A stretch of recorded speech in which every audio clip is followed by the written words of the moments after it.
When I tend to struggle with my mental health, I have learned that my day-to-day choices have a huge impact with that struggle. My choices will either improve my mental health or be a detriment to it.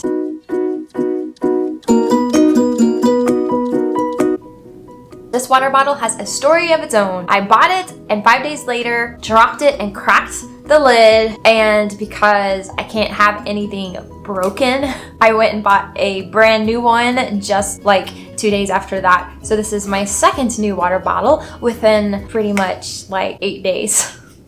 It's pretty sad. Let's get going. The big question that I'm going to be answering today is why create a routine for mental health? That question will be answered as I share with you my personal daily routines I implement to fight off depression.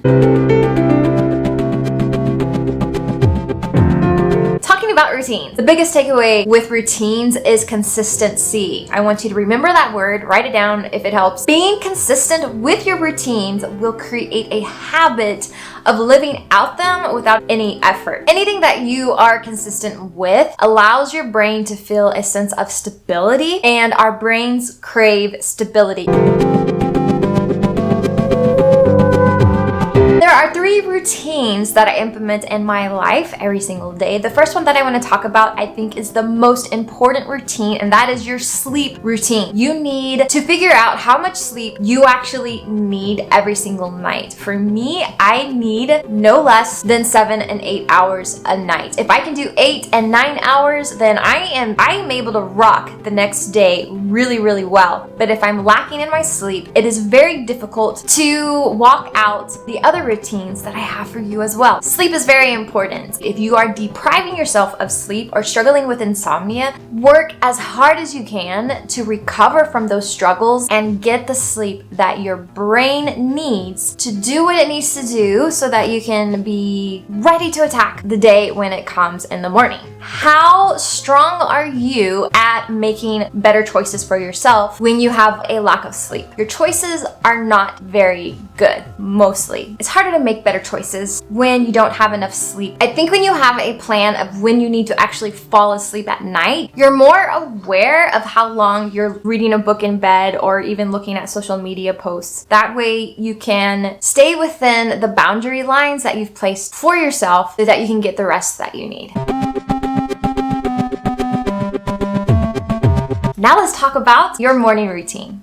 The morning routine is how you set the tone for the rest of your day. If you don't have an established morning routine and a schedule that goes with it, then a lot of things can interrupt it and hijack how your day is going to end up. Even though we aren't in control of everything, we can have a sense of control of how our day is going with an established morning routine. Yeah, that's what I wanted to say. The first thing that you do when you wake up in the mornings is very important. If you decide, I'm going to spend time watching TV or looking at news articles or even scrolling through social media, that can set the tone for the rest of your day. If the information that you are taking in and feeding your brain is stressful or causes anxiety, then that could actually kickstart the rest of your day to remain in that type of mood for the rest of the day. Be mindful when you put together your morning routine to maybe think about not allowing yourself to waste time on this type of media consumption. Instead, do activities that will keep you in a mindset of being calm and at peace so that the rest of your day can move in that beat that you set for yourself. My morning routine looks like this. I give myself time to actually wake up, get out of bed, rinse my face off, brush my teeth, and then I walk into the kitchen and start making coffee for the day and my ACV and water that I drink as well. And then I move into a time of spending time with the Lord first before looking at any other notifications that are on my phone. Something that helps me as well is I set a timer for how long I want to spend with the Lord so that I don't get distracted by other things on my phone, because I actually use my phone to listen to worship music as I spend time with God, and I don't want to be pulled away by a notification. Having that timer rolling on my phone keeps me focused in on the purpose I have of setting aside time for the Lord. Following my time with God, then I move straight into getting dressed to work out, because exercise is also a part of my morning routine, and it's important to me to be physically healthy, and it also wakes me up further and gets me ready for the rest of my day. day. Then my dog needs to be walked. I will bring her along with me on my workout. If that workout for the day is going to the park to do a run, to do a walk, she gets walked and I get exercise all in one outing together. So it's like killing two birds with one stone. Though I don't encourage the killing of birds, but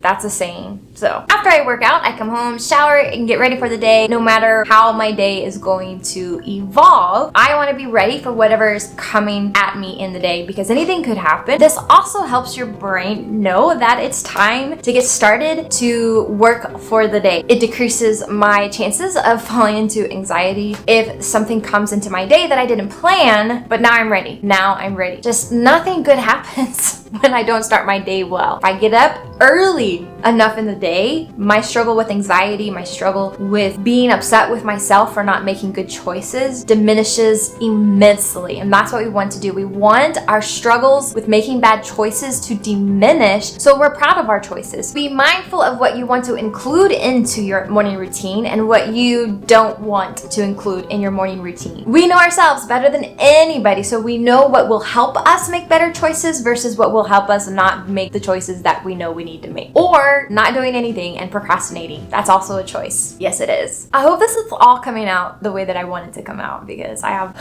in my head, it makes sense. In my head. Did not even sing to you, did I? What was I saying? I don't know. I'll be honest with you all. I will be honest. It took me a super long time to realize that if I got up early enough in the morning and did all the things I really wanted to do during the morning hours, that the rest of my day would always be good. And I would consider it good because I made the right choices for myself in that day. And I did everything that I intended to do or planned to do. And even if I couldn't do everything, I was able to let go of it a lot more easier because I did my best and I got up early in the morning to aim to do my best. And I was good with that. So that helps me getting up early and having a morning routine. Now, this is something that I think is also very important because it leads into having a good night's sleep, and that's creating an evening routine. This doesn't have to be complex. It doesn't have to be rigid because we are trying to come down from the rest of the day and calm ourselves and move into a mode of being ready to fall asleep and getting our brain ready to fall asleep. I didn't tell you that in my morning routine, I don't really eat breakfast. Let me tell you that now. I don't eat breakfast in the morning, but that's my choice. Moving on. What do I do in my evening routine? My evening routine begins when my clock out time of my work goes off, and it goes off at 6 p.m. every evening. That goes off, and yes, I have an alarm on my phone that tells me when to stop working. I need that. I so need that because I get so focused in on what I'm doing that I will not know what time it is, and I will work into the evening where I actually need time to pull away from work. So 6 o'clock, my alarm goes off. I stop working. Wherever I'm at, I come to a close. I clean off my desk. I put everything away. My husband comes home from work. He's the cook in the family, so he begins cooking for us and I help him. I'm his sous chef and he's the chef, and it works out for us. We start talking about our days. We talk to each other about how our day went, and that's important for me in my evening routine. Spending time with my husband, spending time with my dog. We go for walks at night after dinner. We usually watch some type of television show that we're into at the moment.